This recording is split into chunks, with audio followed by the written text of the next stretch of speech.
No, nobody can.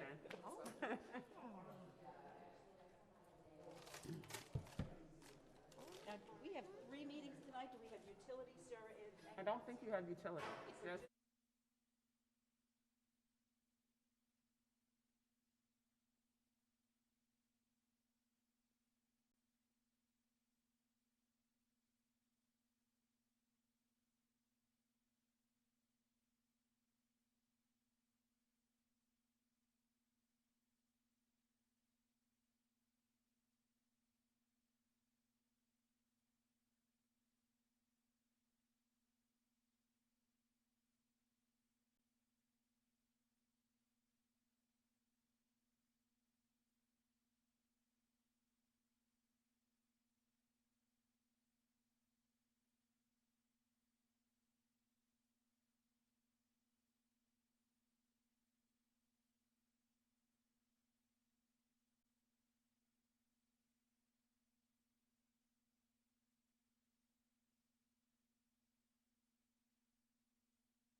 bet you won't say it. Well, we didn't post it either, so can they I bet you won't say actually it. hold that meeting tonight? Where didn't you post it? They didn't post the final complete audit report on the I got website. lunch money on it later when the council By get the it. governing body yet. When it's approved Right. by the governing Then we body, then you post post it. Okay. Okay, so we can do it tonight. We can do Yeah. everything else. Yeah, I guess you just tune in and Notice check. it, so that's good. Wait. That's okay. Absolutely, thank you. Work your magic. Thank you. Right there. Wait, no, you gotta get off the phone and go to the meeting. Thank you, madam. Okay.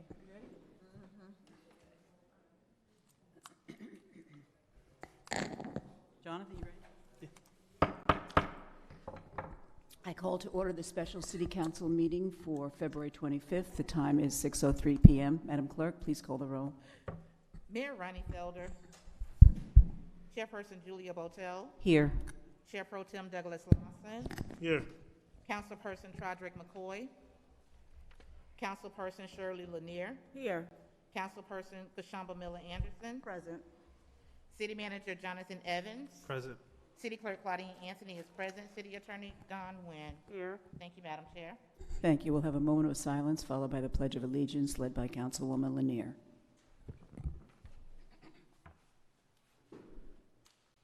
I pledge allegiance to the flag of the United States of America and to the republic for which it stands, one nation, under God, indivisible, with liberty and justice for all. Thank you. Any person who would like to speak on an agenda item, please complete a pink public comment card located at the front desk and give it to the staff prior to the item being taken up by City Council for discussion. Members of the public will be given a total of 3 minutes to speak on all items listed on the consent agenda and 3 minutes to speak on each regular agenda item. The time limit for public comment may be reduced by a vote of the City Council based on the voluminous nature of public comment cards. In no event will anyone be allowed to submit a comment card to speak on an agenda item after the resolution is read or the item considered. Do we have any disclosures by additions, deletions, or substitutions by council or staff? Yes, Madam Chair, if the board would indulge staff, we'd like the opportunity to provide some information with regards to the flying of the flags at half-staff. Okay. Where would you like that, put that on the agenda? If we can do that at the beginning of the agenda. Okay. Any disclosures by council? No. Thank you. Would someone care to make a motion to approve the agenda? So moved. Second. The motion has been made and seconded to approve the agenda. As your name is called, please say yes or no, Madam Clerk. Councilperson Miller Anderson, Yes. Councilperson Lanier, Yes. Pro Tem Lawson, Yes. Chair Botel. Yes, the agenda is approved unanimously. Mr. Evans? Madam Chair and members of the board, if I can have Fire Chief John Curd make the presentation with regards to the protocols and procedures with respect to the raising and lowering of the flag. Thank you. Good evening, Council. Good Mr. evening. Evans. So I was asked to come up here to talk about some of the protocols and basically to set the record straight over what's happened or transpired in the last week as it relates to the lowering of the flag. On Monday evening at approximately 6:03 p.m., I received an email from a subscribed site that I'm a member of that notifies fire chiefs and other individuals of when proclamations and declarations come out for lowering of the flags at half-staff. Unfortunately, I just got home and I was taking a shower, so I didn't get to the email for about 30 minutes. When I did get to that email at 6:47, I called my battalion chief, Robert Ellsworth, on that Monday evening to have all of the flags at City Hall and fire stations lowered to half-staff to remember 500,000 individuals that have lost their lives to COVID-19. The flags were to remain at half-staff from Monday upon notification until sunset on Friday. There seems to be some concerns about the verbiage in the proclamation as it may only apply to federal buildings or the like, and the verbiage simply states, "The flag of the United States shall be flown at half-staff at the White House and on all public buildings and grounds, at all military posts and naval stations, and at all naval vessels of the federal government in the District of Columbia and throughout the United States and its territories and possessions until sunset, February 26, 2021. That is the same verbiage that's used as a standard. It was used for Representative John Lewis, in which we flew the flag at half-staff. It was used when the United States Capitol police officers died, and it was also used when Representative Elijah Cummings passed away. This has been standard protocol. This has been a responsibility of the fire department, and it's a responsibility that I feel is of great significance. Coincidentally, on Tuesday, Governor DeSantis had his own order to have the flags flown at half-staff for the passing of a radio host and a political figure. It was coincidental. Our flags were lowered by my staff on Monday, and we felt that we were lowering them with our hearts of the 500,000 people that died a very lonely death by themselves, no one holding their hand, no one to tell them I love them, no one for them to say goodbye to. I understand the political climate and how some people may have interpreted what they thought they saw or they thought they heard, but there were some half-truths and not complete stories that went along with some of these narratives.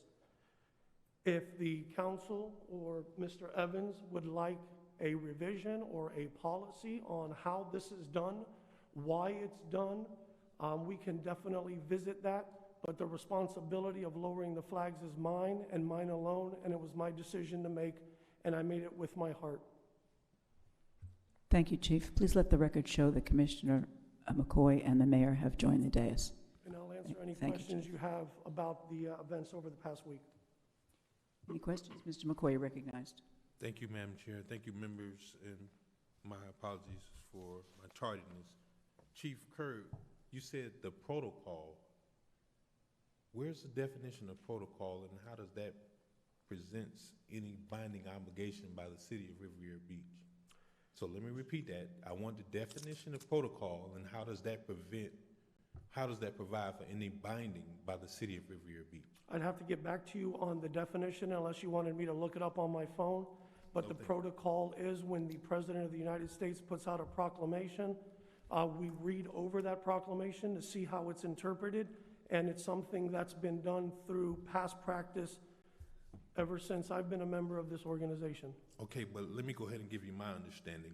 A protocol does not bind us when we have our own charter. By a resolution of this body, by an ordinance that's adopted on 2 readings, is what is formal action by the city of Riviera Beach. In absence of that, the city manager does have the authority to carry out the day-to-day, but Mr. Fire Chief, I'm not going to sit here and let you interpret this as we are under some obligation because the governor or the president, which has no absolute authority to tell us as a elected body or us individually, unless you're sanctioned under some constitutional obligation, but there is no authority that exists that allows for the governor to dictate to us as a body that we have to lower our flags. In fact, I brought this up to both the manager and also the attorney. There is not one provision that you can find that mandates that we even have to have a flag at our public facilities. And because of that same reason, there are presidential pardons and there are gubernatorial pardons. The president cannot issue a pardon for a state offense. The governor, who's the governor of the state, cannot issue a pardon for a federal offense. And the like, neither one has the authority to implement land use regulations or ordinances that are defined solely by the authority of this body.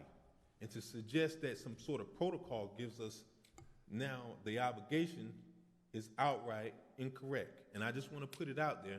You can go and do whatever research, but we set forth the policies that operate in the city. In the absence of a policy, the discretion rests with the manager.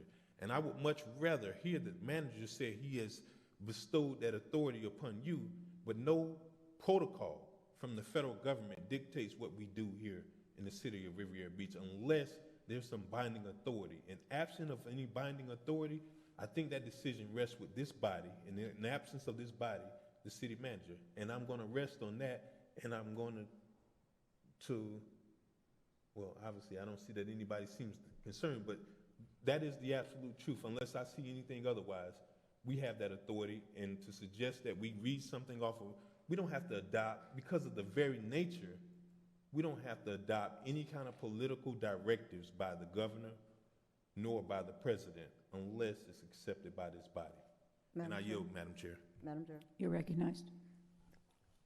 So, and I hear what you're saying, Mr. McCoy, but are we now saying that anytime one comes out that we need to vote on whether or not we're going to do it? Because as past precedent, we have not involved ourselves in lowering of the flags, when it should be done or when it shouldn't be done. So are we now saying that we want to have this be a decision that the council make, or are we going to allow the manager to delegate those duties to the fire chief as has been done? Madam Chair, You're recognized. if I can respond, thank you, Councilwoman Miller Anderson, and that's perfectly what where I was going. I trust that we allow that decision to rest with the manager who is in charge of the day-to-day. But absent of that, I don't want to hear anybody suggest that it's a protocol that we're subject to follow. If the manager makes that decision, that's within his discretion, because clearly we can't convene a meeting if there's a untimely death of some notable person that we need to take some sort of legislative action or even a resolution. But I would rest that with the manager solely, and not because we're bound, I should say, by some sort of order, because we're not. In fact, there's nowhere that requires us to even have a flag at city facilities. And that's exactly what I'm saying. So to suggest that it's protocol insists that there's a rule. There is no rule. There's no even a court order, arguably a court order we have to adhere to, because that's that is the separation of governments, and that's a different process. But as far as I'm concerned, we are the legislative body, just like, the governor's the executive branch. But unless there's a court order, I don't see that we're bound by anything. But the answer to your question is I would rest that with the manager. Okay, and like you said, this is something that I don't believe I've ever had this come up, and I understand the sensitivity of the issue, but I do appreciate the fact that the truth is out there about when they were lowered, because that was the concern as to when the flags were lowered. Last night when we were here and the question was asked, and it was put out there that the flags were just lowered on yesterday. And if they were lowered on Monday, clearly that was because of the COVID situation. I understand people's concern about it being down on Wednesday. But my thing is, if we as a body had an issue with that, then obviously we could have called that meeting, which I don't think makes a whole lot of sense, but we could have called the meeting and addressed the issue. By the time we talked about it last night, it was over. The governor's order was from sunup to sundown yesterday only. I certainly understand the confusion that was out there, but I do believe some people are now trying to use it as a political football, and it shouldn't be a political football. None of us up here, I'm pretty sure, supports the individual who lowering the flags for that individual. I think that is pretty clear, and I think we all know where everyone stands with that. I believe the community understands that, but if we have people that are putting it out there that we're supporting that, and when we know that is not the truth, that's a problem, maybe it should have been taken down yesterday. The county did that, and maybe a couple other cities did that as well. Maybe that would have helped with less confusion, but if you have people out there purposefully making it an issue when that was not the intent, people are very well aware that was not the intent of it being down. It was down well before yesterday. And so, being disingenuous and saying it's down for one reason when we in reality know that's not what it was about, that's crazy. I understand it's elections. I understand everybody's all hyped up and trying to, battle for their person, but Don't make an issue out of something that is not an issue. That was not the reason why that flag was down, because of the governor's order. And it just doesn't make any sense for that type of rhetoric to be put out there when we in reality know that was not the purpose. We know that's not the purpose. None of us up here support that individual, and we are very clear on that. But I understand, but I just want for the record, because I understand that, it was a 3-2 vote. I mean, first of all, we didn't vote on it. That's number one. Number two, we kind of made an agreement. Mr. Lawson shared his point. Mr. McCoy shared his views. He asked a couple of questions, and then that was kind of it. I mean, we didn't take a vote on it. We all understood why it was down. And by the time we talked about it, it was over anyway. So for the flags to be put back up today, I don't understand how that happened anyway when we do not interfere with day-to-day operations. That is not our job. That is not our job. And we are a body. We are not individual. We don't make decisions on an individual basis. We had an agreement. We talked it out last night. Whoever the majority decided, agreed, consensus, whatever it was, and that's what it was.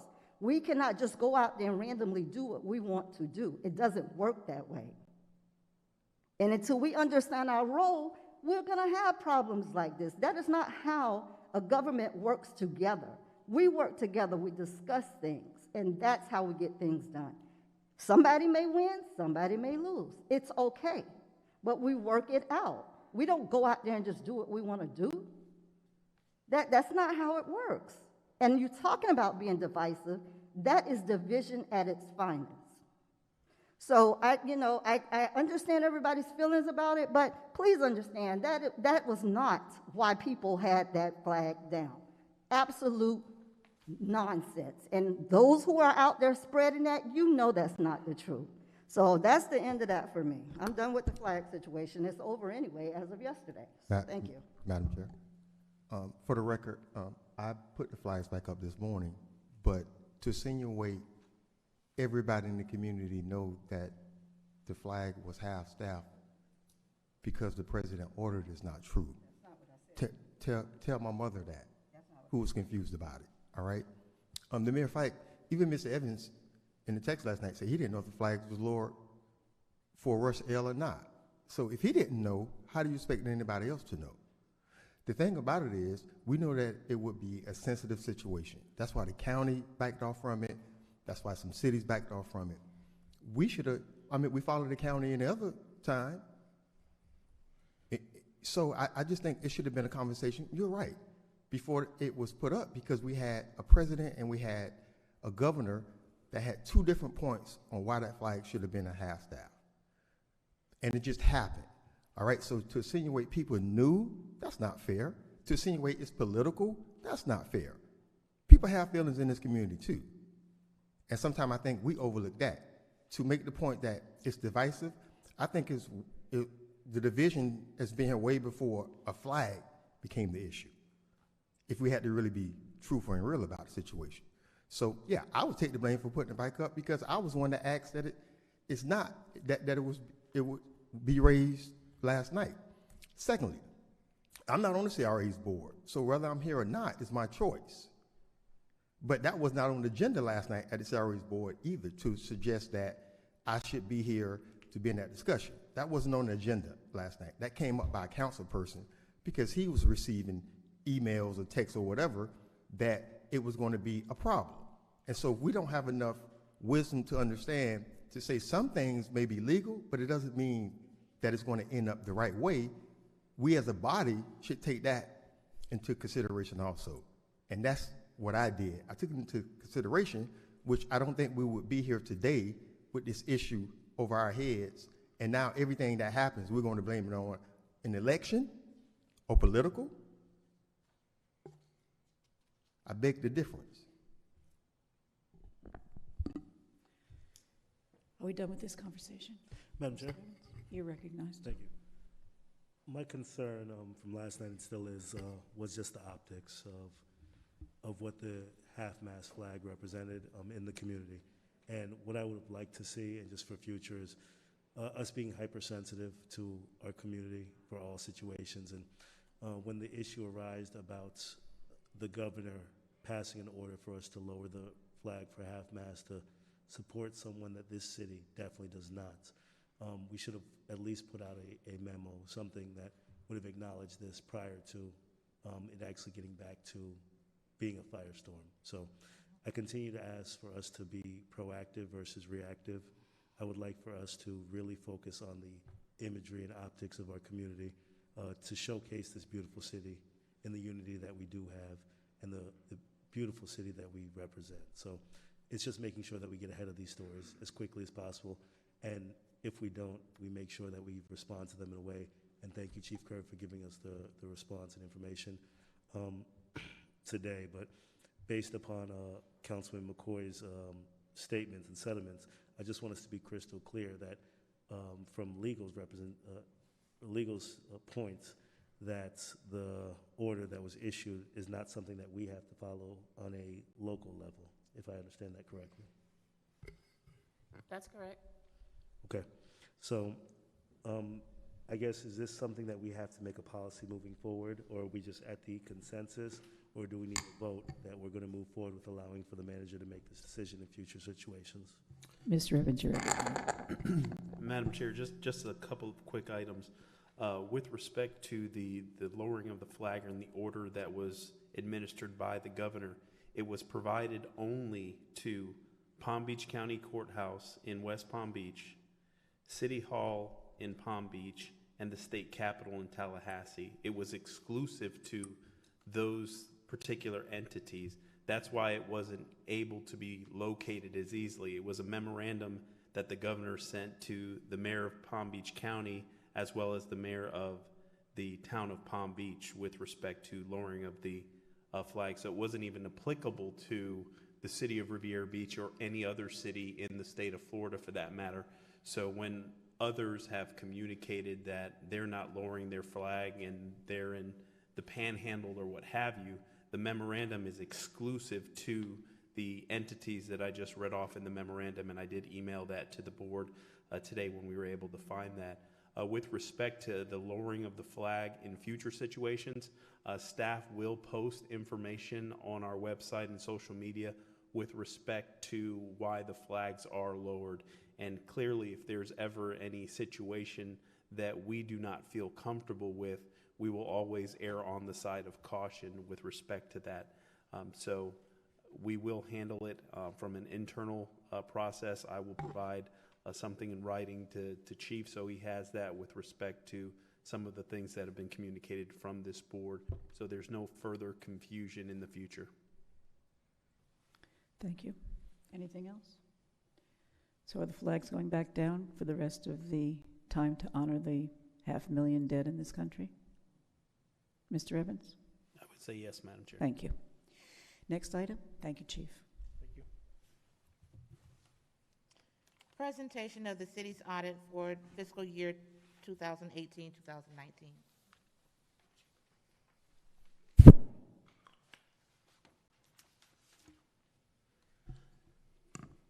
Madam Chair, members of the board, we do not have any public comment cards on this item.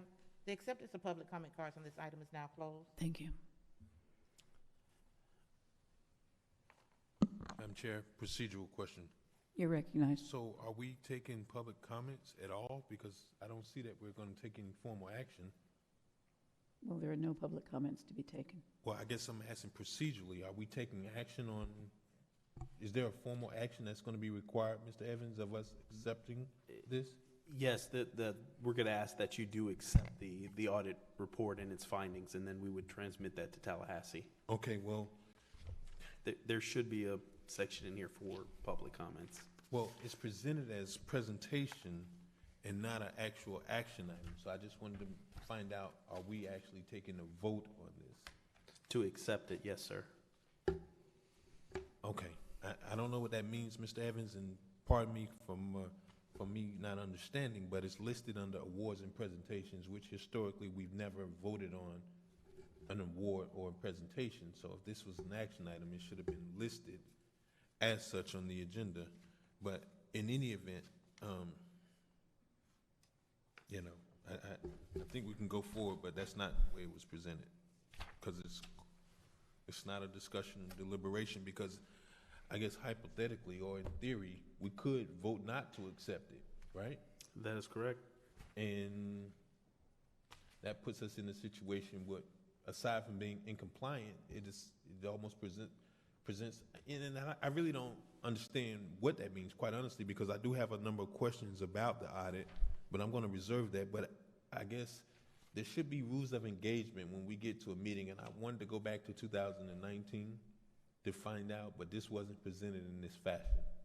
And I just want to know, should we be expected to take any formal action? Is that generally required, Mr. The intent for the audit is that it is presented to the board. The board does acknowledge that they have received the annual financial report, and then it is effectively transmitted to Tallahassee. I've seen it in agencies where they vote to accept it. I've seen it in agencies where they take it as presentations.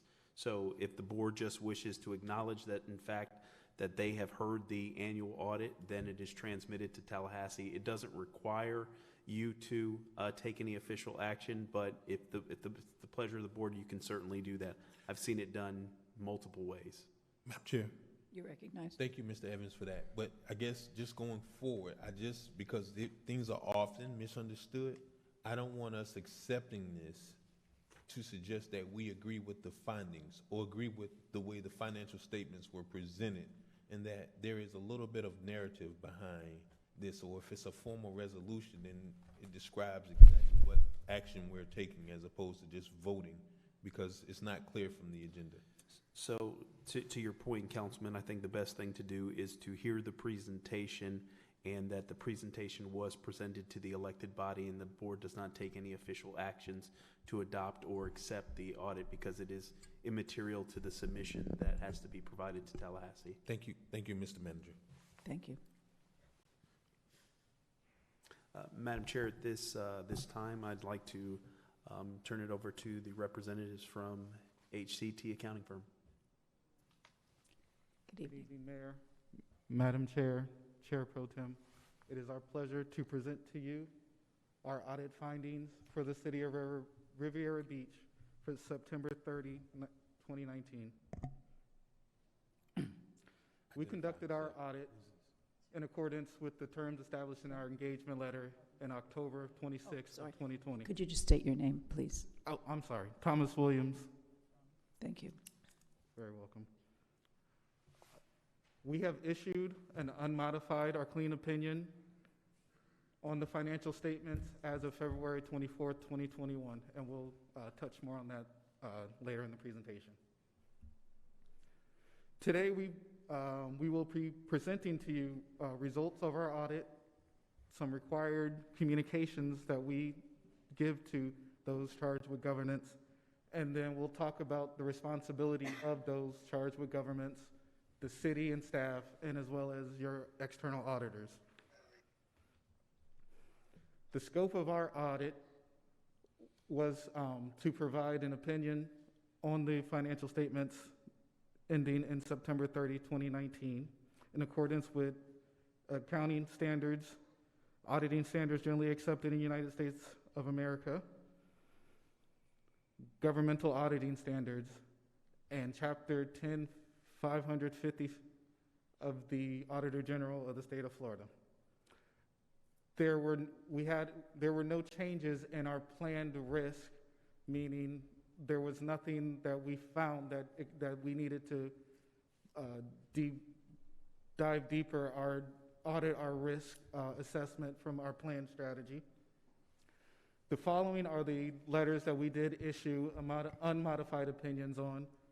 The first one is the Independent Auditor's Report, then the Independent Auditor's Report on internal controls over financial reporting and compliance over matters based on an audit of financial statements performed in accordance with general governmental auditing standards. Then the Independent Auditor's Report on compliance for each major program and on internal control compliance, over compliance required by uniform guidance and by Chapter 10.550 rules of the Auditor General. Then we had a schedule of findings and questions cost.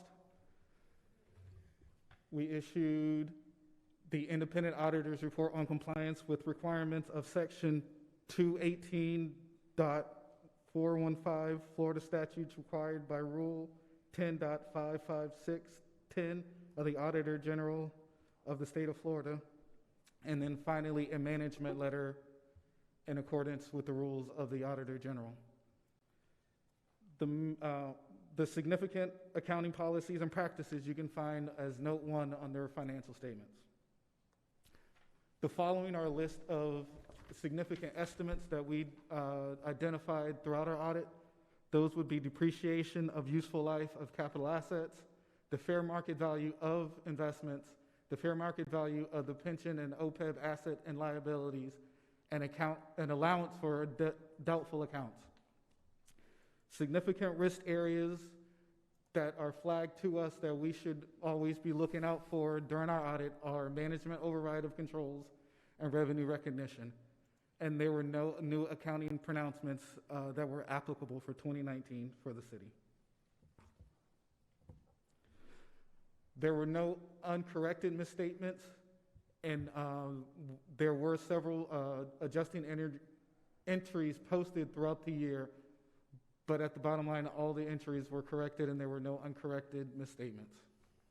And there were no disclosure or presentation omissions.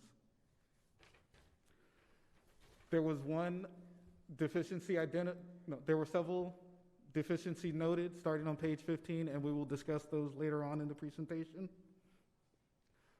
We believe that all of the related party transactions were identified and properly disclosed, and there were no significant findings or issues with any of those transactions. And this last bullet point is just to point out that if the city were to provide our financial statements in any document, we have a responsibility to read and ensure that the numbers are correct, but that's where our responsibility begins and ends.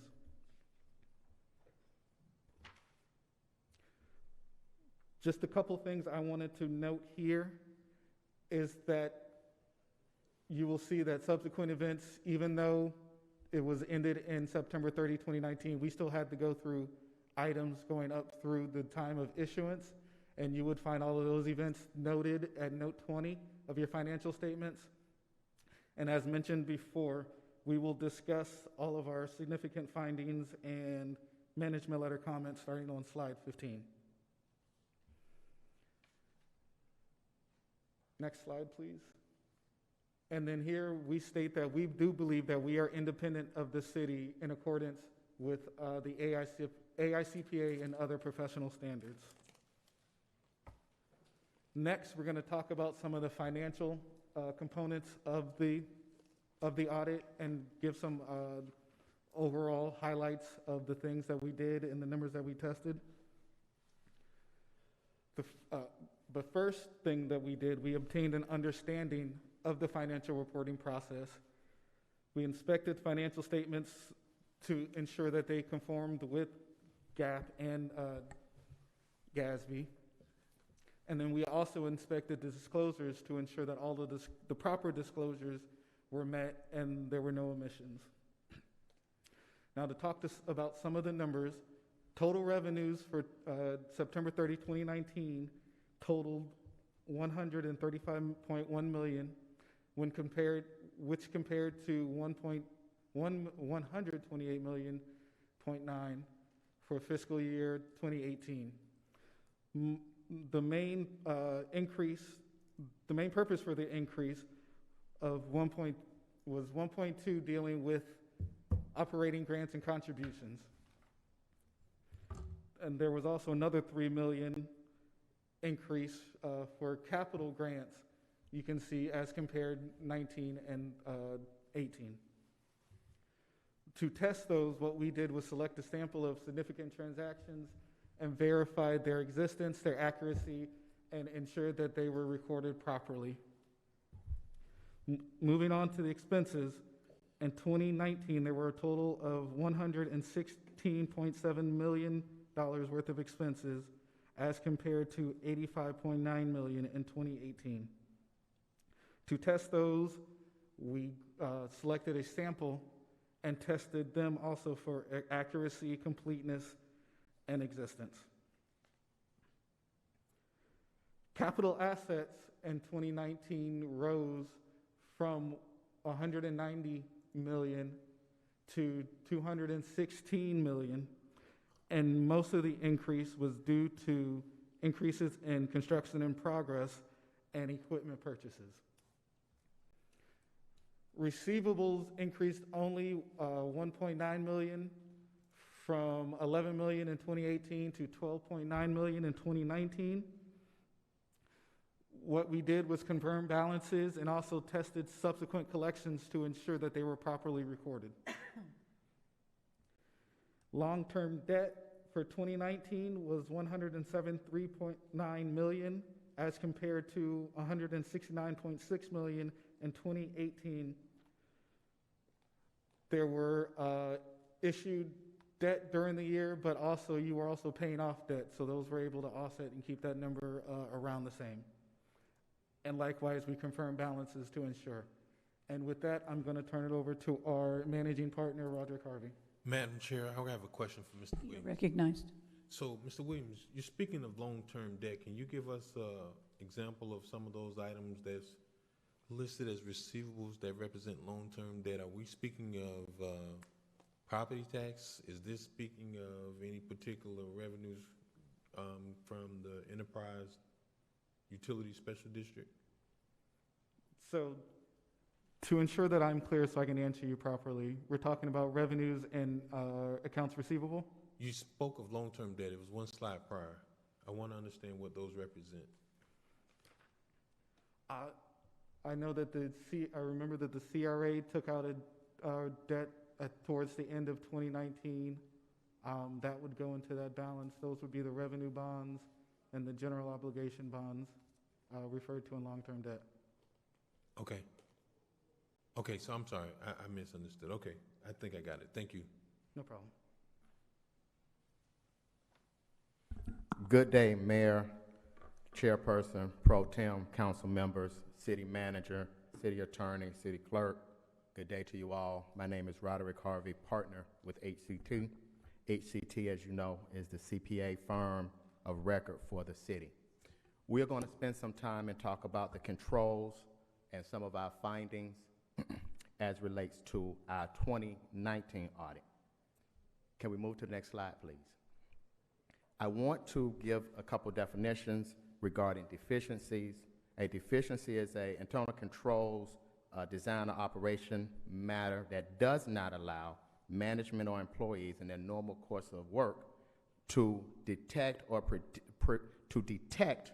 prevent on a timely basis an issue.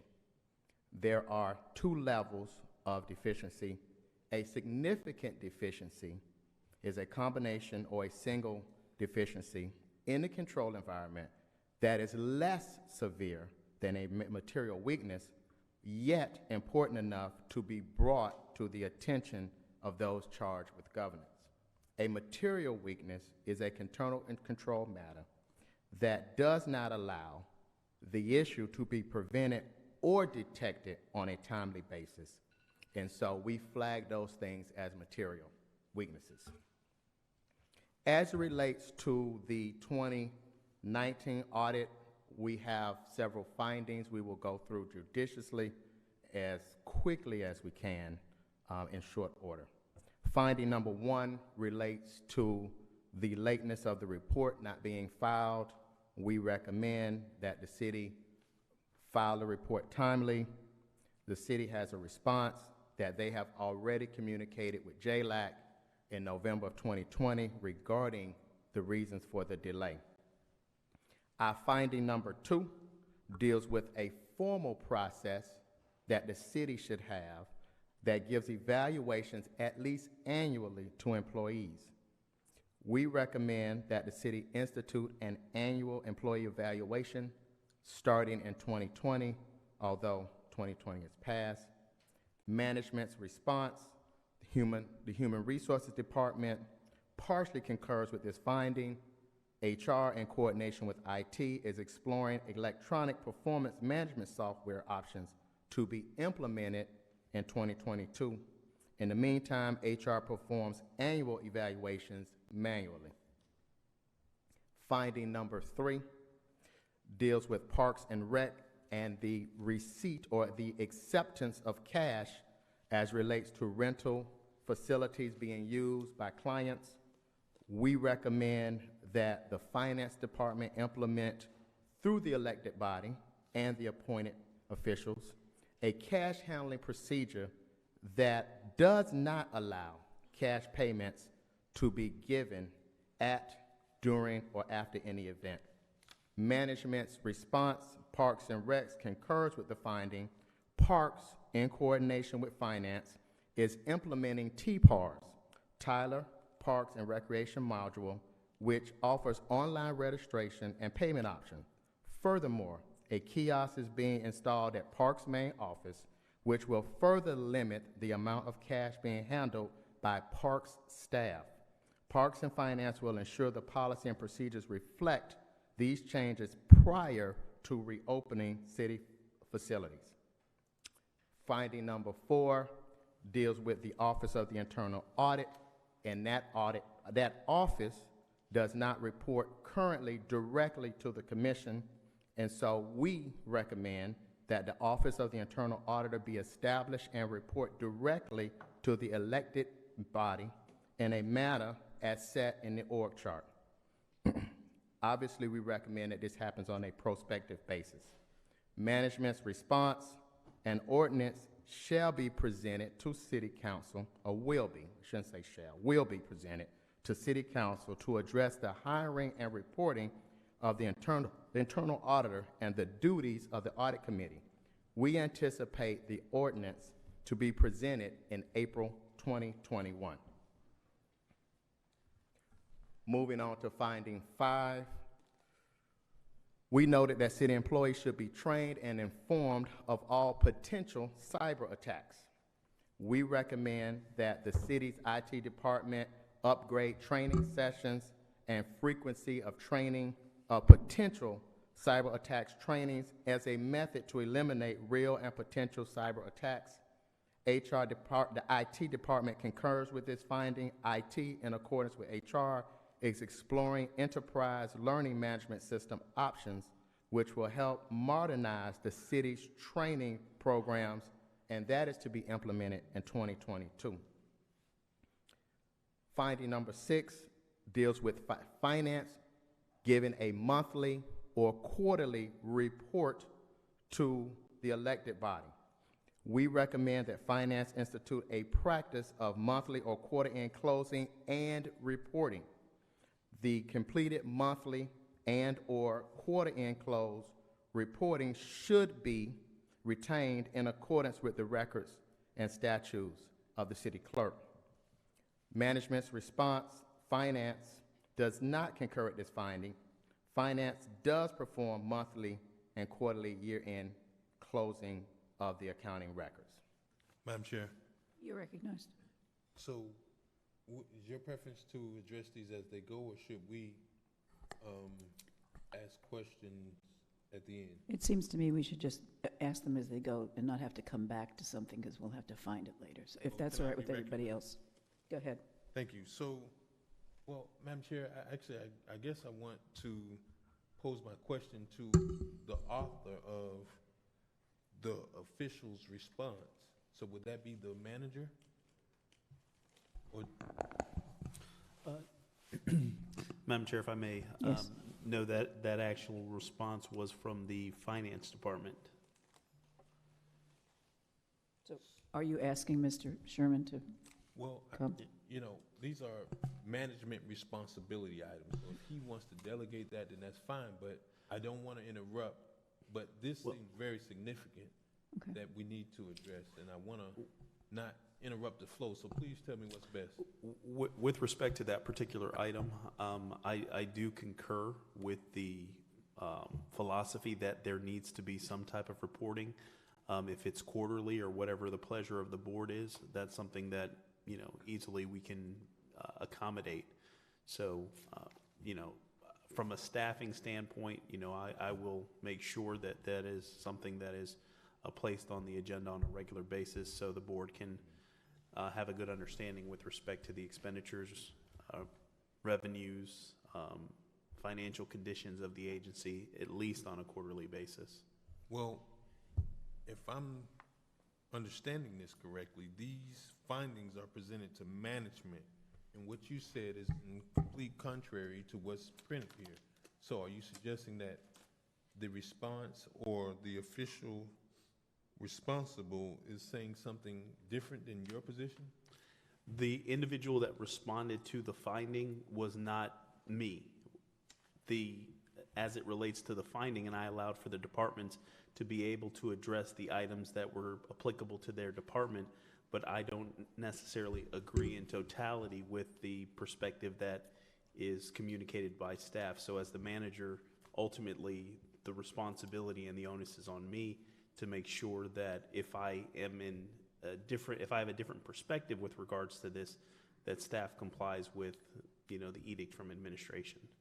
Thank you, Mr. Manager. Madam Chair, can I be recognized to ask our finance director to give us an explanation why he don't think the elected body needs to be informed of the financial accounts and the reporting of what goes on in this agency at least monthly? Thank you. And at the minimum, quarterly. Mr. Sherman. Yes, good evening, Randy Sherman. Councilman McCoy, that's not what my response was. If you look at the condition and the header of this item, it talks about the fact that we don't do a month or a quarter end closing. My response was, we do a month of closing. So I don't disagree. I can give you daily reports. I'm serious. I will give you whatever you want. That doesn't matter to me. At this point, using the system we have, it literally is almost the push of a button, and we can post, we can put it online. As what was originally here, and I don't know if it's in one of the other responses, we're working for a full open government so the citizens can go online and actually see the transactions as almost live as they're happening. The current ordinance requires twice a year. So when I first got here, it was we do a year end, and when we do the budget, that's the second one. That was the mentality at that point. In New Hampshire, I did monthly, whatever you would like. But my issue is we agreed partially because we do a year end, a month end close and a quarter end close. Okay, Madam Chair.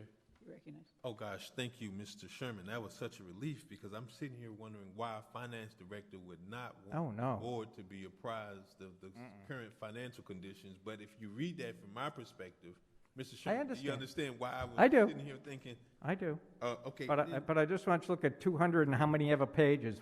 We disclose everything, Councilman. But before you go. Yeah, okay. And that actually brought me to another question that I think is going to come up, saying that we have access to Tyler. I guess if we have access, I'm just not familiar with how to navigate there.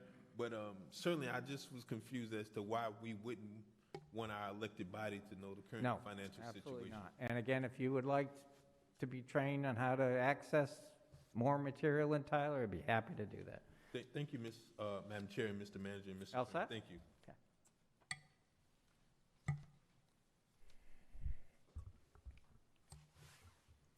Can we roll forward to item 7, finding 7? Finding 7, we have noted and I highlight as a material weakness. This is a matter that was brought up previously. Based on our change in auditing procedures, we did something different. I do want to give a commercial break and say thank you to all the department heads. They all met with me. They were very forthcoming, very knowledgeable in their departments, and so we were able to go through each department and gain a detailed understanding. We performed an audit of approximately 156 employee files. We stratified the population into 3 strata. One dealt with retired, or categories. One dealt with terminated, and another strata, or block, dealt with active. For the retired files, we noted 3 out of 6 contained errors or a 50% error rate. On the terminated folks or files, we looked at 25 and we noted 21 out of 25 files contained errors. For active employees, we looked at a total of 125, noted that 3 were not located at all. And so when you look at that error rate, 122 over 125, it creates a 98% error rate. Therefore, we recommend that all employee files are reviewed and noted for corrective action during the next fiscal year. Management's response. HR partially concurs with this finding. Per the auditor's communication regarding the files, they recognize that not all employees may have FRS and healthcare documents. However, for purposes of their checklist, they counted these as errors. Furthermore, the external auditors recognize that some I-9 and W-4 forms are maintained separately, which was also counted as an error. However, they communicated that they fully expect to see those areas change in the future. I wanted to note in this particular area that the council should be aware that the employee files to a degree are decentralized. And so when you look at a file, all of those documents are not in there. It is neither right and it is neither wrong. It makes it more difficult to look at a file and determine if all of the things that should be in there, i.e. healthcare forms, i.e. W-4s, i.e. W-9s, which would make it harder then to assess what should happen with said file, whatever's happening with that employee. Madam Chair. Mr. McQuay recognized. Thank you. I want to ask a question of the auditor, Mr. Harvey. Yes, sir. So when you present your findings to the department head, which in this case would be human resources, and they give you in what the department believes is a logical explanation, are you going to then admit if there is some palatable explanation as to why that what you believe was a deficiency or an omission or error? Do you amend your finding? Very rarely. When we audit, at the time that we audit, what we see is what we see. We do not go back. What I will do if the finding is in contradiction to what the response is in contradiction to our finding, I will present the department head usually some additional information. But at the day and time of our audit, what we see is what we see. And based on that time is how we note it. I will tell you in this instance, we had 10 core things that we reviewed each file for. And if any one of those 10 things were not there, we noted it as an error. And these are basic things, i.e. I-9s, 4s, application, signed description, code of ethics, just some basic information that should be in every file, whether this was a private or public organization. Madam Chair, follow up. You go ahead. And if I can just get ahead of you, and I'm only asking that question because, well, not just only asking that question, but one of the reasons I'm asking that question is for the next finding that comes up. You know, we employ the top law firm in the state of Florida in our legal department, and the particular finding that you noted in that finding, when I reviewed it, was substantiated in the Code of Ordinances as to why legal does what they do, and that was a perfect example. And I'm curious to find out, how do you address that? And if you do address it, it wasn't done in number 7, nor do I see it done in number 8, because clearly there are special provisions in each situation. Yeah, I have some commentary on the next finding 8. If you want to go to that now, we can. If you want to stay on item 7, we can. But I do have some commentary on item number 8. Thank you. Are we ready for item 8? Okay. Item number 8, significant deficiency. The legal department selects various law firms to represent the city without a formal committee vetting process. The legal department selects law firms without going through normal and approved procurement processes of obtaining competitive bids, quotes, RFPs, RLI. We recommend that the legal vendors be required to follow the normal and routine vetting and procurement processes for goods and services hired by the city. The response from management, the attorney's office does not concur with the finding pursuant to Chapter 16.5 of the City of Riviera Beach Procurement Code. The city attorney's office has the authority to negotiate with and hire necessary to defend the city subject to terms and conditions. Therefore, there is no requirement for the city attorney's office to procure legal services through the competitive process. My point with this, and we've made this at other cities, is if I looked at the org chart, I believe that there's only one department that can spend over 25 or 50,000. I don't think the manager can. I don't think any one of you can individually. It has to be as a collective body. And so this is an area that expenses happen once approved by the budget. And so we would ask that the elected body look at amending the purchasing code to shore up this area. One of the things I will highlight is, as the auditors, our goal is to inspect and report. As you already know, the policy makers, yourselves, make the policies, and the appointed officials implement. And so we think that this is an area where expenses happen. It should be more oversight, and we are bringing this to your attention as a possible change. It is up to the elected body to decide if it's not worthy or if it is. Madam Chair. You recognized. Thank you, Madam Chair, for the opportunity. Mr. Harvey. Yes, sir. So in your definition of expend, does that consider, Yes, sir. consider the very instances of litigation where the city doesn't actually expend, and these are driven by the insurance carrier in who has the specific subject matter expertise? In those situations, which I would probably venture, Ms. Nguyen, I would probably venture to say at least 90% of legal services are dealing with litigation and insurance-related claims.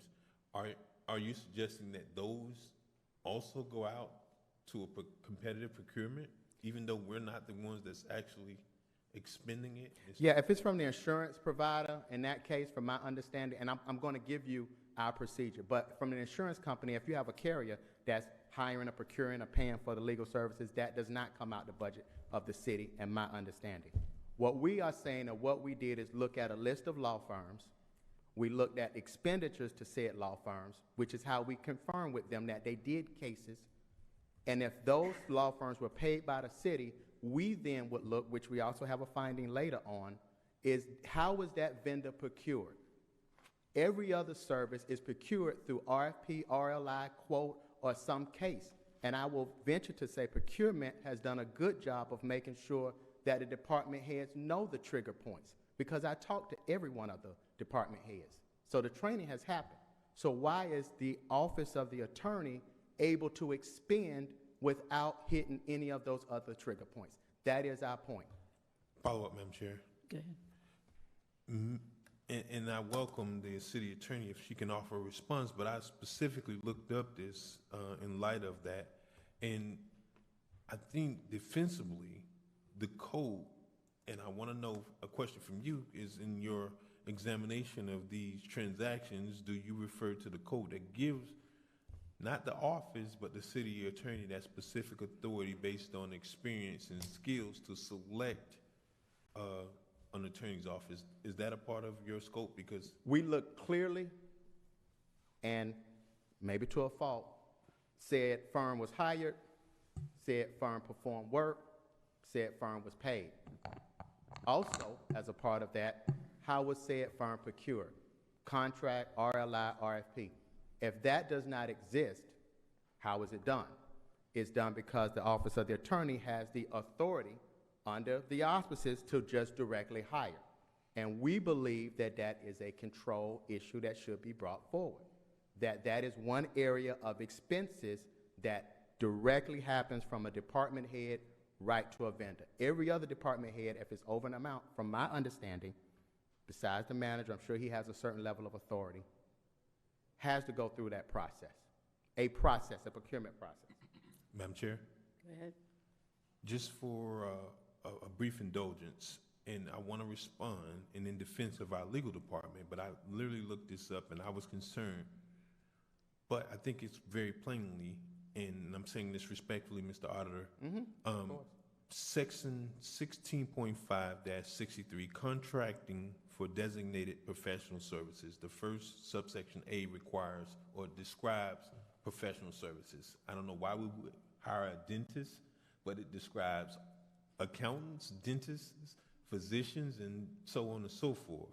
Section B says, notwithstanding the foregoing, the City Council may authorize the procurement of legal services by negotiating with a lawyer or lawyers selected or recommended by the city attorney on the basis of experience and skill. Further, as it relates to litigation matters, the city attorney has the authority to negotiate and hire attorneys necessary to defend the city, subject to the terms and conditions as may be outlined in the contracts with the insurance carriers. So I guess in the very situation here, our city attorney has that authority because she's not hiring for a dentist, I should say. That's funny that we would have that in our code. I don't know why we would have that, but in defense of our legal department, I mean, this almost seems like a circular argument that I want the city attorney's office to be able to do that, and in many cases, you don't have the ability to seek procurement. So I kind of, in a respectful way, take exception to that, and I don't want to own that one. And that's why I asked and prefaced my question, Mr. Evans, as are we accepting these, or is our vote in some way acknowledging this as being factual? Because that's one that I can't agree with. So, Madam Chair, I'll yield back. And I just wanted to make sure that I brought that to the members' attention. And I think in just the way our code is written in that specific section, that wouldn't be fair to the office of the city attorney. So that's my concern, Madam Chair. Thank you. Thank you. No problem. Moving on to ML, wait a minute, did I do 9? I did not do 9. The procurement department should include notices of awards and notice to proceed with every selected vendor. We recommend the city implement a notice of award and notice to proceed for all procurements prospectively. The management response, the procurement department posts notices of intent to award on this website. Once the city council approves an agreement, the final award information is posted on the website as well. User departments are responsible for issuing the notices to proceed since they manage permits, service location, mobilization, and delivery schedules. Thank you. The police department should not receive cash directly from rental facility clients before, during, or any event. The police department, we recommend the finance department implement through the elected body a cash handling procedure similar to Parks and Rec that does not allow for cash to be taken. Management's response. The police department concurs with this finding. Police, in accordance with finance, is working to modify the process so that any extra off-duty detail payments are made directly to finance. Police will ensure that the policy reflects these changes prior to 2022. Finding 11, utility district time tracking. This item deals with standby employees and being able to track their time as relates to them going to a call and coming back. We recommend that the USD, the utility department, implement through the elected body and appointed officials a time tracking mechanism for all standby employees. Management's response, the utility special district concurs with this finding. The agreement between the city and the Florida Public Service Union Service Employees International Union is expiring March 31st, 2021. As part of the renewal, the utility is seeking to strengthen the language about standby time. Furthermore, utility, in coordination with IT, is exploring options for time tracking. Moving on to item 12, if there's no other issues. This finding, I can shorten, deals with a OIG report that was given that deals with purchase cards, payments. It also dealt with travel and also tuition reimbursements. We recommend that the city implement an accurate way to track those purchases. Management's response through finance, they concur with this finding. Since the Office of the Inspector General report was issued, all P-card transactions receive a secondary review and approval. Furthermore, Finance and the Procurement Department are working together to improve the oversight process of elected officials' travel expenses. Reporting to the Commission, we know that management did not provide a timely report to the City Commission. We recommend that they receive one. The Finance Department does not concur with this finding. The Council has been provided real-time access to all financial information in Tyler. Furthermore, Finance, in coordination with the Manager's Office, is implementing an online open government portal which will allow any interested party real-time access to the city's financial information. Finally, please note that Finance does submit quarterly treasurer's report and an annual debt service report to the city manager's office. And I will add at ad-lib, the essence or the spirit of this comment is for the elected body to receive a report. I understand that you may have access. I did not test if you all know your access, use your access, how you do it. But we think, and we've made this comment before at other cities, is that the elected body on some basis should get a financial report. And if you ask me for one, I would say at least a budget to actual or some of that form on some basis. I know this has already been hashed. Madam Chair? You're recognized. Actually, it hasn't, because that's what I was going, that's what my first question started from. And Mr. Evans, I please, and I want to make sure that we take note of this. Having access is not the same as being reported. And I don't know that any member, mayor included, has access to the financials. I mean, it's hard enough to, you know, I literally dealt with this today, but it's hard enough to manage it seems like a password between all of the different applications we have. One expires or resets every 3 weeks almost, it seems like to me, but certainly we don't have access and regular routine access to Tyler information of reporting. If so, it is very arduous. Much less do we have access to some regular or routine reports. And one of the things that I wanted to bring up to members' attention is that when we leverage debt by issuing bonds, we need to make sure that the city is making good on those projects, because what essentially is happening is we're borrowing money on the backs of the taxpayers, and for whatever reason, staffing shortages or what have you, we need to make sure that we're doing our job in making sure that that money gets to those projects and are getting out on the streets and the work is being done, other than us just borrowing money. And because we have staffing shortages for whatever reason, the projects aren't getting done.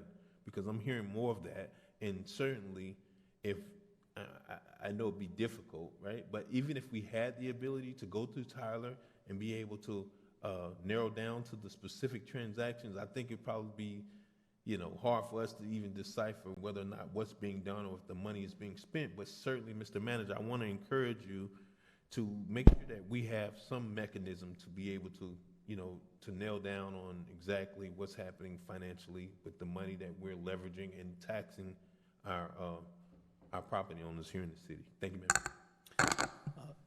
Madam Chair, with respect Yes. to the comments by Councilman McCoy, the system, the open government portal, is very intuitive, very simplistic. You can drill down into the departments, down to personnel costs, down to capital projects.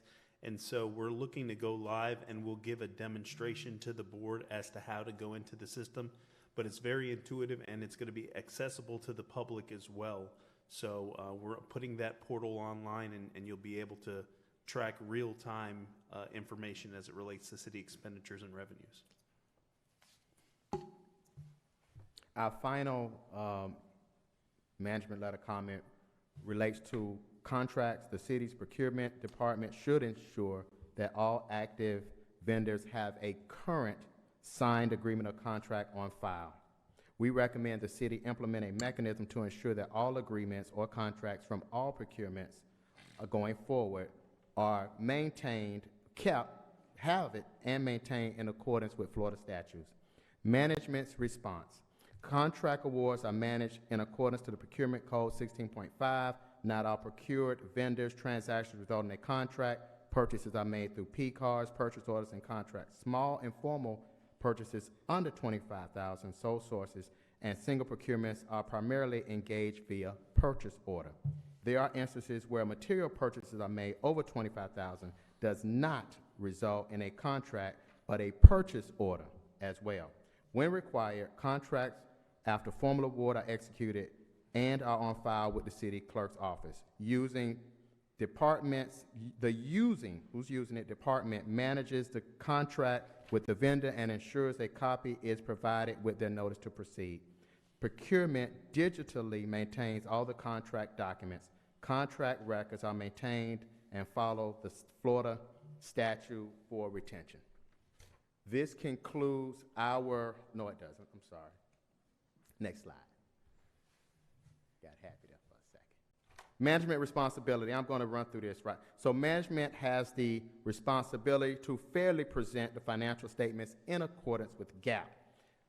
They also have the responsibility to design, implement, and maintain the internal control environment. They also have the responsibility, as it relates to the auditors, to provide us all information, access to management, access to persons, and any other law, to make sure that the laws and rules of the city, the state are being followed. The commission responsibilities, oversight of the financial reporting and internal controls environment, and oversight and the establishment of programs and controls to detect, deter, and detect fraud. Again, HCT, as your auditors, we form an expression of an opinion. We issue that opinion based on gas. We also perform our procedures throughout and issue our final report. This last page gives another bunch of responsibilities we have, one of which that I note is that we have the responsibility to report to the elected body, next slide please, the elected body if there are any issues that arise. Now at this time, we have concluded our presentation. We thank you for allowing HCT to serve the city of Riviera Beach for this year, September 30, 2019. Thank you. Do we have any other questions? Madam Chair? You're recognized, Commissioner Lanier. I just wanted to thank Mr. Harvey for the detailed report that was given to us. Most of the issues that were listed, well, actually all the issues, given the time frame of the audit, and that time frame was what, Mr. Harvey? Yeah. So the audit period is October 1, 2018 through September 30, 2019. That's the audit period. We performed the audit most recently over the last 90 days. But that's the audit period we're issuing, October 1, 2018 through September 30, 2019. Okay, thank you so much. I really would like to thank you for that detailed in the management letter. I think I've never seen that from the city of Riviera Beach in terms of that level of detail for, and I know you were the auditor before, but the level of detail this time certainly is what we were looking for, to make sure that we have our ducks in a row and make sure that we comply with what we need to, so that the monies that the taxpayers provide to us is spent correctly. So thank you again for that. Thank you. Anyone else? So, Mr. Evans, we're not going to vote to accept this. We're just going to note that we have seen it. Yes. Okay. That it was presented. In that case, thank you very much. Thank you. Appreciate that. And we will have a discussion by city manager. Madam Chair, just before you, can I mean, not a question of the auditor, but I just want to also put this on the manager's agenda. The last item, and I don't know if this is just the logistics thing, but the last item spoke of procurement being the, I guess, the custodian of the contracts. And that doesn't, it gave an 83% of the contracts were not held in procurement, Mr. Evans. Whether in procurement or in finance, procurement, finance, or in the clerk's office, is there a shared drive among the departments that this can be readily accessible? Is procurement, because of the very nature of the custodian of these specific contracts?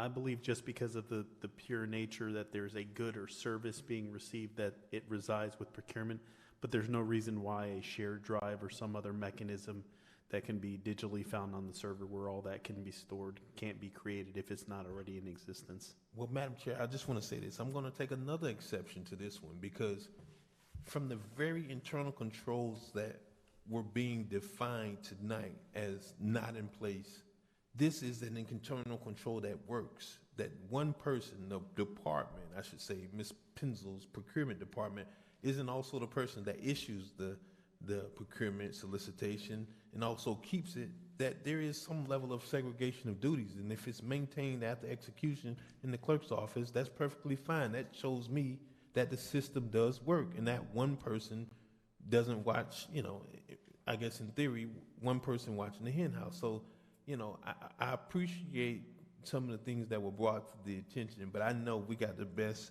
law firm in the state and certainly the best procurement department. So everything that was noted doesn't necessarily mean or represent in some respect that there is a, I'm sorry, I'm trying to look at the chairperson.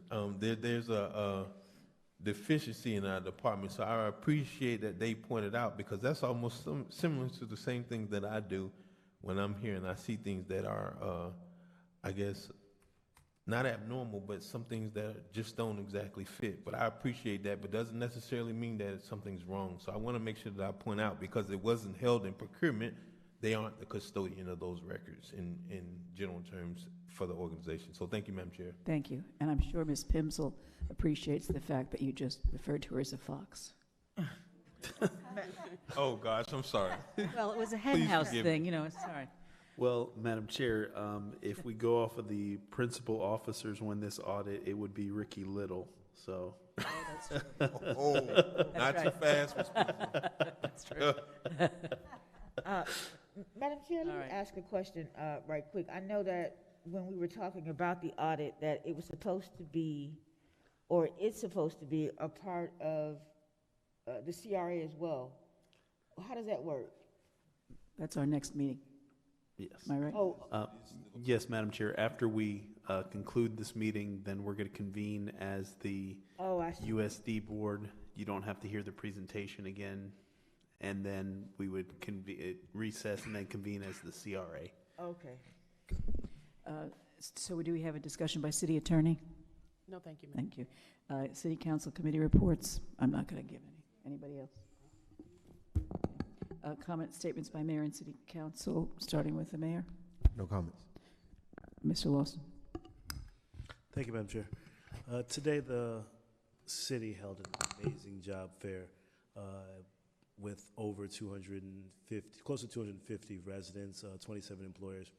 And I just want to commend our CRA staff, which I'm going to do as well in our next meeting, but they did a phenomenal job in organizing and putting together this job fair today. It put a great light on the city, and it also was able to bridge that gap between our employers and the residents of the community that are looking for the job. So thank you to staff that put this together. Thank you, Mr. Evans, for the work that you did with getting this done. And it was an amazing job for the city of Rivera Beach. Thank you, Madam Chair. Ms. Miller Anderson. I just wanted, I didn't say earlier, just wanted to thank Mr. Harvey and his team for the completing the audit. I know we were a little bit behind, but I appreciate you getting it done for us. Thank you. Thank you. Mr. McCoy. Nothing, Madam Chair. Thank you. Ms. Lanier. Nothing. Thank you. And I have nothing. So we will call this meeting as adjourned, and we will reconvene in, 3 minutes for the, let's see, do we, oh, wait. No, we had no public comment, so we're okay. We don't have to worry about that. So this meeting is adjourned. Take a breath, 2 minutes, and we'll get right back into it. Yeah, they have to switch the, this. Change the wallpaper. Hey, change your mask. Change your mask. Get my CRA mask out. I don't have that. What'd you say? Just a hard. Can you give that presentation? So just give them a couple of days, email it to us. And give them a call.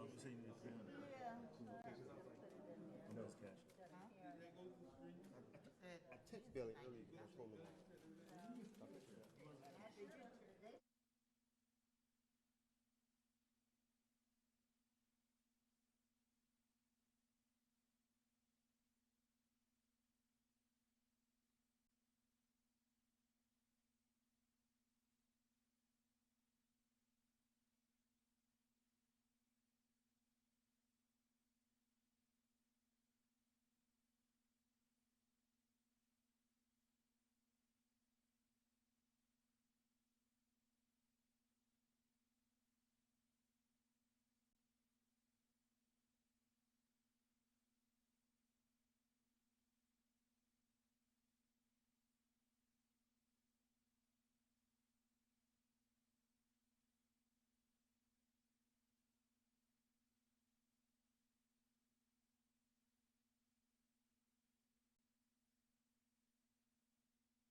Yeah, let's get up out of here now. Let's show on the road here.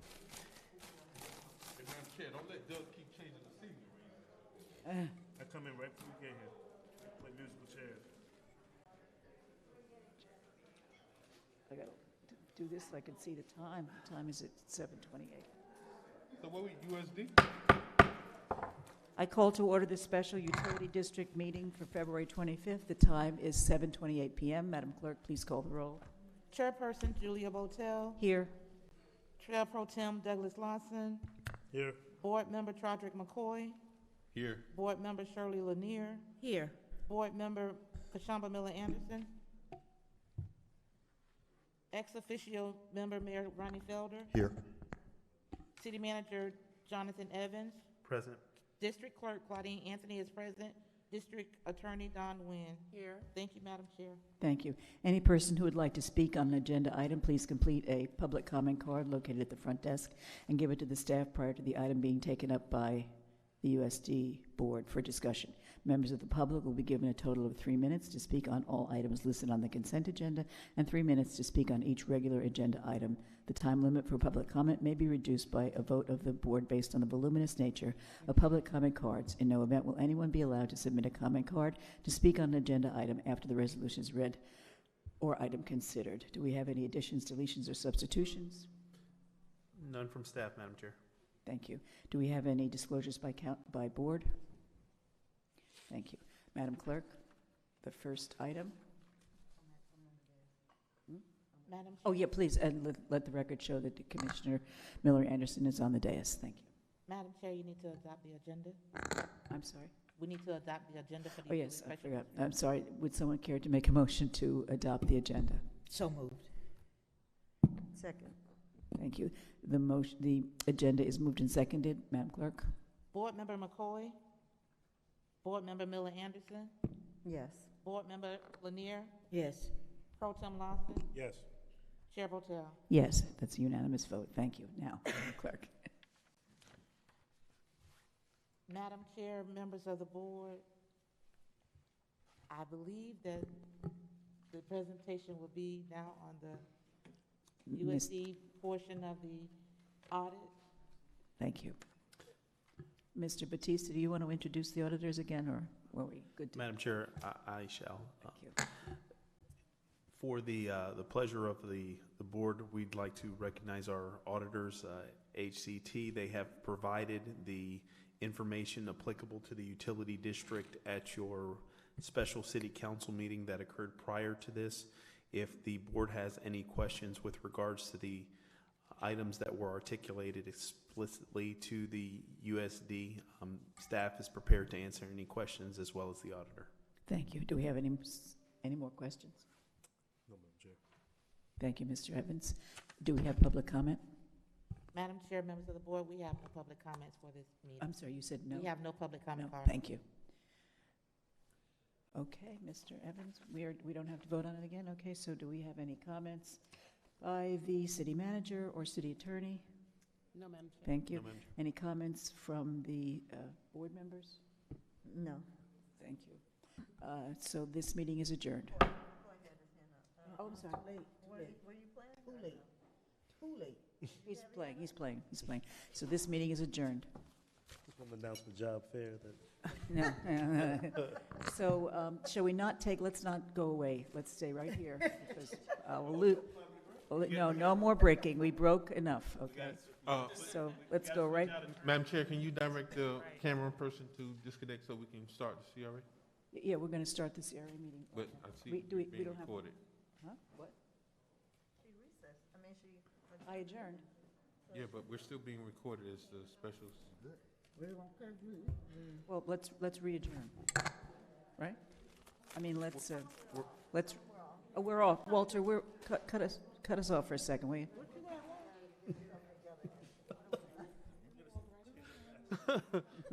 I got to change my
7:34 p.m. Madam Clerk, please call the roll.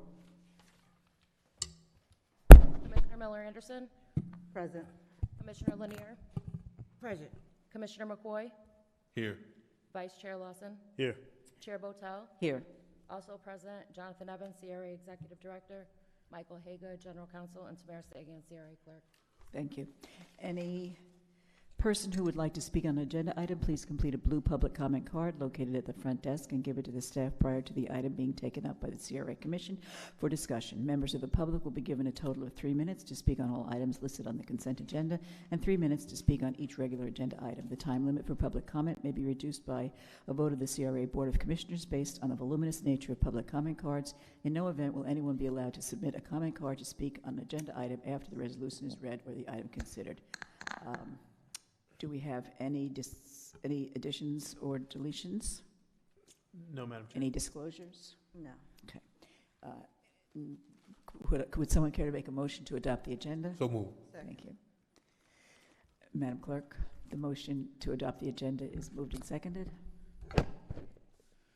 Commissioner Miller Anderson, Yes. Commissioner Lanier, Yes. Commissioner McCoy, Yes. Vice Chair Lawson, Yes. Chair Botel. Yes. Thank you. Mr. Evans? Madam Chair and members of the board, as your previous two items, we have representatives from HCT here to provide an update with regards to the annual audit for the CRA. Thomas Williams, ACT. Good evening, Madam Chair, Vice Chair, and members of the board. It is our pleasure to present to you our audit results of the financial statements for the Riviera Beach CRA as of September 30, 2019. Our audit was conducted in accordance with the terms established in the audit engagement letter dated October 26, 2020. Over the next several minutes, we will discuss our audit results. We will then communicate some of our required communication to those charged with governance, and then we'll discuss the responsibilities of yourselves, the CRA staff, and us as your auditors.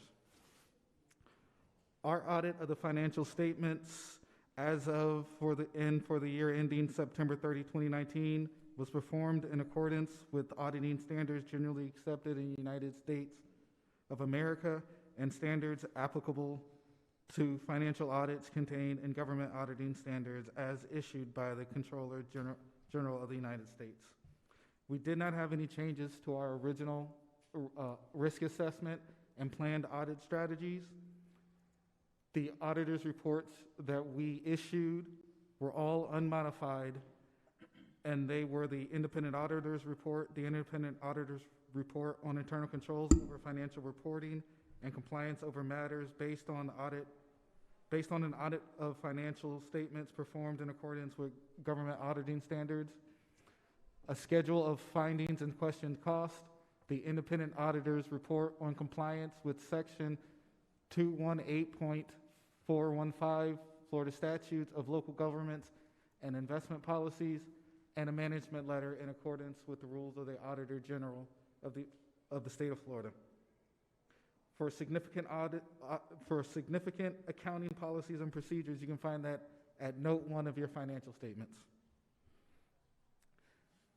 The significant estimates that we noted during our audit were allowance of doubtful accounts, depreciation of fixed assets over their useful lives, and fair value of pension assets and liabilities. The significant audit risks that were triggers for all of our clients, or all of the clients for the year, were management overrides of controls and revenue recognition. And there were no new accounting pronouncements for the CRA Madam for 2019. You're recognized. Question, is that a significant risk for all your clients, or are we speaking specifically for the Community Redevelopment Agency of Riviera Beach? Because I'm not interested in your other client. So each year we have audit risk alerts, and so those were the risk alerts that we received for the CRA. Follow up. Go ahead. I reviewed the last year's CAFR for the CRA why wouldn't the CRA, independent in itself, be considered as a low-risk oddity? Why would it not? Correct. That is not saying that it is not a low-risk But oddity. that's an independent question. It's a separate question. Because I know what the requirements of a low-risk oddity, but why wouldn't the CRA in this situation be considered? We were never, the lowest, we don't consider the CRA as a high-risk oddity. Okay, but there are specific questions in the Code of Federal Regulations that defines what a low-risk oddity is.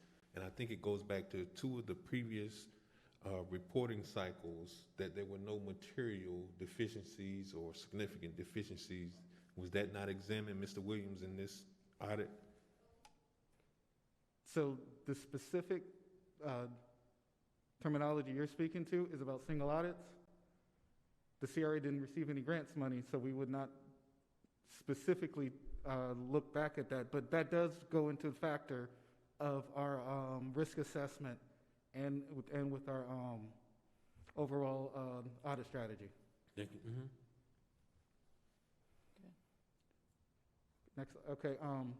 All of the misstatements that we did find were corrected, so there are no uncorrected misstatements, and there were no financial presentation or disclosure admissions.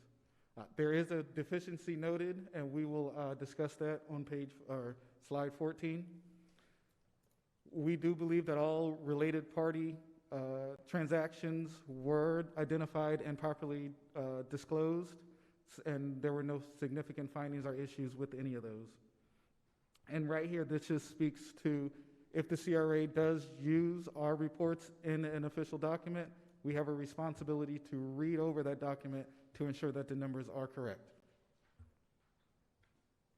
And I won't go over everything here, but we do have a duty to look at all subsequent events from the time of September 30, 2019 through the time of issue, which was February 23rd of 2021. And we do believe that all identified events were disclosed, and you can find that at note 9 of the financial statements. Next slide, please. And we do believe, as defined by professional standards, that we are independent of the CRA. Now to dive into the numbers of the CRA.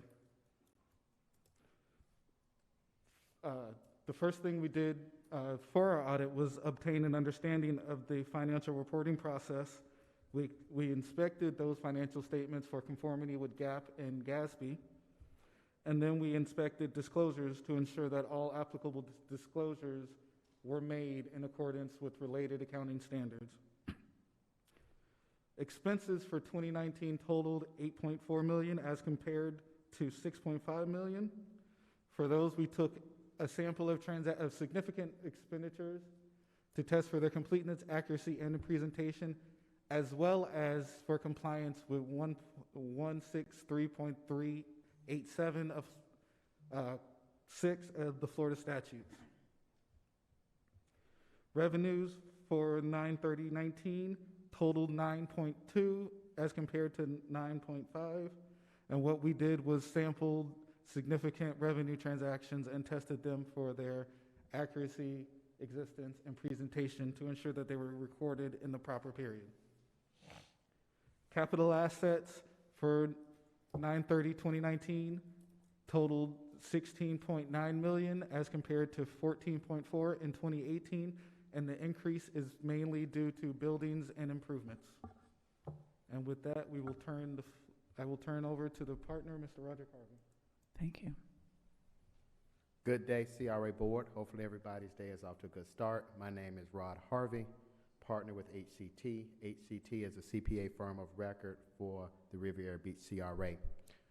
This part of the presentation deals with the internal controls. HCT has a responsibility to audit and express an opinion on the financial statements. We also consider the internal control environment. We do not express an opinion on the effectiveness of the internal control environment. Our consideration of internal controls relates to deficiencies which may be listed or deemed as material weaknesses or significant deficiencies. I'm sorry to interrupt you, but do we have what you're about to present in a document like this? From my understanding, as a part of the agenda package, it appears they printed the entire CRA document. Oh, okay, let me go back. Thank you. Thank you. As relates to deficiencies, internal control deficiency relates to the design or operation of a control that does not allow management or employees during the normal course of their performance of work to prevent and detect misstatements on a timely basis. There are two types of deficiencies. You have a significant deficiency, which is a matter that is not as high as material weakness, but something that should be brought to the attention of those charged with governance, i.e. the elected body. And then you have a material weakness, which is a deficiency or a combination of deficiencies such that it is not reasonable that a material misstatement will not be prevented or detected or corrected on a timely basis. Madam Chair? Yes, you recognize. I just want to ask Mr. Harvey, do you guys audit the CDE as it is a function and purpose of the CRA? Thank you for that. I was going to wait for the end for that. So the organization rolls up. So if you look at the city as what we call a PG, a primary government, and if you start at the bottom, you will have the CDE. The CDE does roll up to the CRA. So when you look at this report, if you look at it, it will say the combined report. That references that the CDE is in it. And then, of course, the CRA's report rolls up to the primary government, which is the city, which includes the utility district. So yes, this report specifically includes the CDE.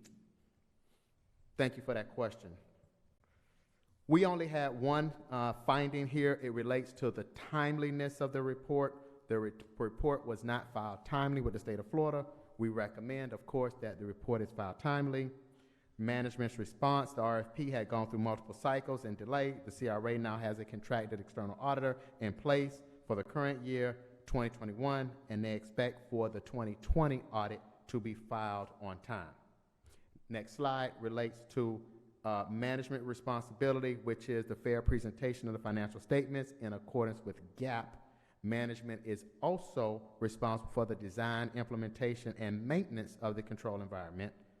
Management is also responsible as relates to the auditors to provide us all information, give us access to persons and information, and identify that all laws and regulations have been maintained. The audit committee or the oversight, the board, has a responsibility for oversight of the financial statements and the establishment and maintenance of an internal control environment that is designed to prevent and detect fraud. Our objective, again, is to issue an audit report. That audit report is issued in accordance with GAS, and our responsibilities is to report to you.